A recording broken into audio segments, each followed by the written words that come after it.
जय Shri Ram traders. So guys आज थी 16 जनवरी और आज मैंने निफ्टी में कॉल साइड ट्रेड प्लान करी थी। काफ़ी प्रॉफिटेबल ट्रेड थी। ठीक है, तो बिना टाइम पास करे आपको ले आता हूँ स्क्रीन पे।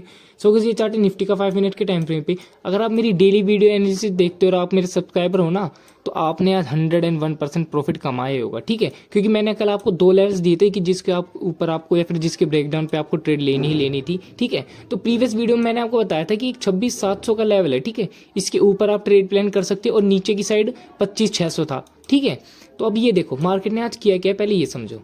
मार्केट ने हल्का सा गैप अप दिया। गैप अप ओपन देते ही मार्केट ना, ये मेन रेजिस्टेंस लेवल था हमारा छोटा सा 700। तो मार्केट क्या कर रही थी, इसी के ऊपर ही सस्टेन कर रही थी। ठीक है, तो मेरे को लगा कि मार्केट इसके ऊपर ही रहेगी और एक बुलिशनेस और दिखा सकती है। ठीक है, वो मार्केट ने सेम ही किया। ठीक है, मैंने फर्स्ट कैंडल पे तो कुछ नहीं किया था, ना ही मैंने सेकंड थर्ड फोर्थ कैंडल तक मैंने कुछ नहीं किया।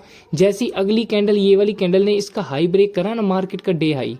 ठीक है, ये देखो ब्रेक करा, फिर एक रीटेस्ट वाली रेड कैंडल आई, फिर दोबारा इसका हाई ब्रेक कर रही थी ना मार्केट, तो मैंने ऊपर यहीं पे अपनी ट्रेड प्लान कर ली थी।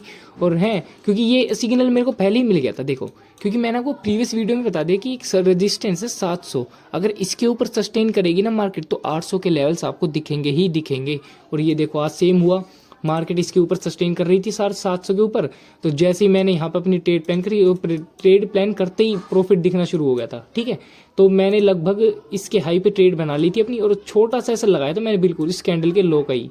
ठीक है, इस कैंडल के लो का ऐसा लगा लिया और मैंने इस बार टारगेट ले रखा था 850 का। ठीक है, जो कि हमें इजीली अचीव हो गया था। ठीक है, और मेरा ये व्यू था अगर 850 के ऊपर और सस्टेन करेगी ना, और ऊपर तक के लेवल मिलेंगे, क्योंकि ऊपर की साइड हमारा नेक्स्ट टारगेट था 900 का। ठीक है, लेकिन जब मैंने ओआई चेक करा ना, तो 850 पे बहुत ज़्यादा बंदे बैठे हुए थे। ठीक है, जो कि 101% की पुश करते मार्केट को नीचे आने के लिए। ठीक है, इसलिए मैंने अपनी सारी क्वांटिटी 850 पे ही बेच दी थी। ठीक है, यहाँ पे मैंने अपनी सारी क्वांटिटीज बेच दी थी और तगड़ा प्रॉफिट हुआ आज हमें। ठीक है, तो अच्छी खासी हमने यहाँ पे ट्रेड प्लान करी थी। होप कि आप लोगों ने यहाँ प्रॉफिट किया होगा, क्योंकि मैंने आपको कल ही बता दिया था कि 800 के ऊपर और तगड़ा मूव मिलेगा, क्योंकि यहाँ पे बहुत सारे बंदे कॉल राइटिंग पे बैठे हुए हैं जो मार्केट को नीचे गिराना चाहते हैं, लेकिन मार्केट यहाँ से नहीं गिरा पाए।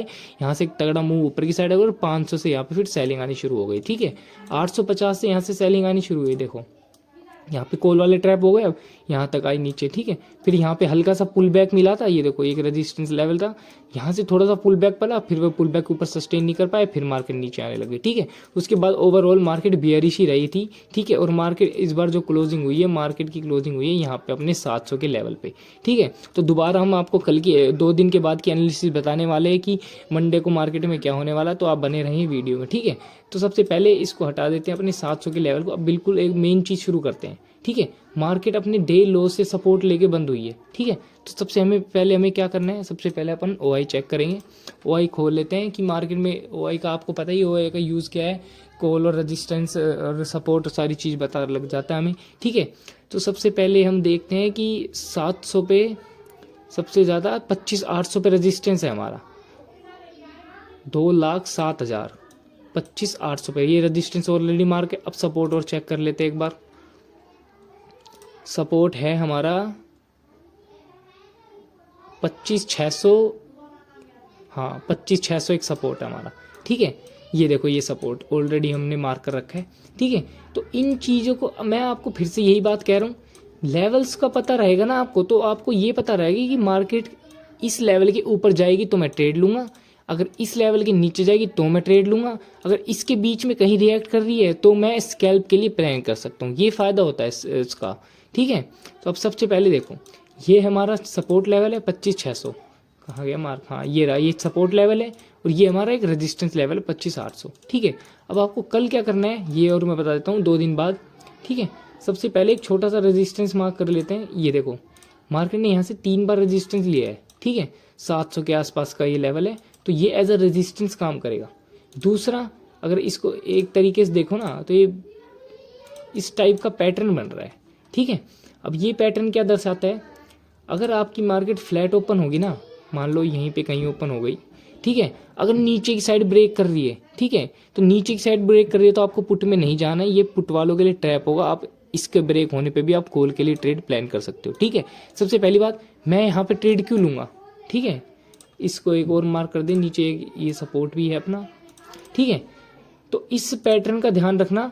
ठीक है, जैसे ही मार्केट यहाँ फ्लैट ओपन होगी और तगड़ी बुलिश कैंडल दिखाएगी तो ये एक और चीज़ हो सकती है, ये कॉल वालों के लिए भी ट्रैप हो सकता है। मैं आपको सिंपल ट्रैप बताता हूँ कि आपको करना क्या है। देखो फ्लैट ओपन हुई, ठीक है, अगर मार्केट ऊपर जाना है तो पहले पुट वालों को यहाँ पे ट्रैप करेगी, ठीक है, फिर आप कॉल के लिए प्लान करना, तगड़ा प्रॉफिट मिलेगा, ठीक है। दूसरी चीज़, एक और बार फ्लैट कॉल की साइड जाती है तो वहाँ पे भी आपको ट्रेड प्लान नहीं करनी, क्योंकि एक कॉल वालों के लिए ट्रैप होगा, रेजिस्टेंस को ब्रेक कर रही है, छोटा रेजिस्टेंस, तो वो पुट वालों के लिए, पुट के लिए आप जा सकते हो यहाँ पे अगर कॉल वाले ट्रैप हो गए तो, ठीक है। तीसरी चीज़, अगर आपको गैप डाउन मिल जाए ना, मान लो ये हमारा सपोर्ट लेवल, इसके नीचे गैप डाउन मिल जाए तो वेट करो, गैप कवर होगा, ठीक है। अगर स्ट्रॉन्ग कैंडल बना देता है, पहले ही बड़ी कैंडल बना देता है 200-300 पॉइंट्स की, तो आपको ऑलरेडी पता है कि उस दिन मार्केट साइडवेज हो जाएगी, ठीक है। तो ये कंडीशंस रहेंगे साइडवेज के लिए। अगर मार्केट को में गैप अप मिल जाए ना, मान लो ये 750 के आसपास गैप अप मिल गया, तो वेट करो, इस सपोर्ट तक आने दो, इस सपोर्ट के बाद आप दोबारा एक कॉल साइड ट्रेड प्लान कर सकते हो, ठीक है। सारी चीज़ है, आप खरीदोगे कहाँ, सपोर्ट पे आने पे ही तो खरीदोगे। नीचे की साइड क्या सपोर्ट है हमारा, मान लो गैप डाउन मिल गया तो नीचे यहाँ पे 600 के लेवल पे हर बंदे बाइंग कर रहे हैं, ठीक है, तो आपको भी यहाँ बाइंग करनी है, ठीक है। अगर स्ट्रॉन्ग रेड कैंडल से ब्रेक कर देता है, रीटेस्ट करके दोबारा नीचे जा रहा है, तो अब और नीचे के लेवल के लिए जा सकते हो, फिर आपको सीधा लेवल मिलेगा 25,500 का ये लेवल, ठीक है। तो ये तीनों कंडीशन रहेगी जिस पे आपको गौर करना है, ठीक है। और ये पैटर्न को ध्यान रखना, ये बहुत ही तगड़ा पैटर्न है। अगर यहाँ से पार करके इसको ब्रेक करके इसको रीटेस्ट करके दोबारा मार्केट ऊपर की साइड जा सकती है, या फिर यहाँ पे फ्लैट ओपन होकर इसको ब्रेक करके पुट वालों को और ट्रैप करके फिर एक कॉल साइड तगड़ा मूव देखने को मिल सकता है। ओवरऑल मैं आपको हरदम ही कहता हूँ कि आपको कॉल में ही रहना है, पुट के लिए आप ट्रेड मत बनाया करो, ठीक है। पुट वो सिर्फ लोगों को फंसाने के लिए होता है, और आज का मूव जो ये बताता है इजीली वो यही बता रहा है, ठीक है, कि पुट वाला सिर्फ ट्रैप के लिए होता है। आज मार्केट में इजीली 180 पॉइंट्स के आसपास मिल गए थे, और हमने आज पॉइंट्स कितने कैप्चर करे थे, लगभग मैंने 80 के आसपास पॉइंट्स कैप्चर करे हैं, ठीक है। और प्रीमियम में मेरे शायद 50 या 60 पॉइंट ही बढ़े थे, ठीक है। तो ये थी हमारी आज की ट्रेड, और ये मैंने बता दिया आपको करना क्या है। आपको सिर्फ ये 2 लेवल का ध्यान रखना है, 25,600 जिसके नीचे आपको ट्रेड लेनी है, दूसरी चीज़ 25,800 जिसके ऊपर आपको ट्रेड लेनी है, ठीक है। 25,700 भी एक तगड़ा लेवल है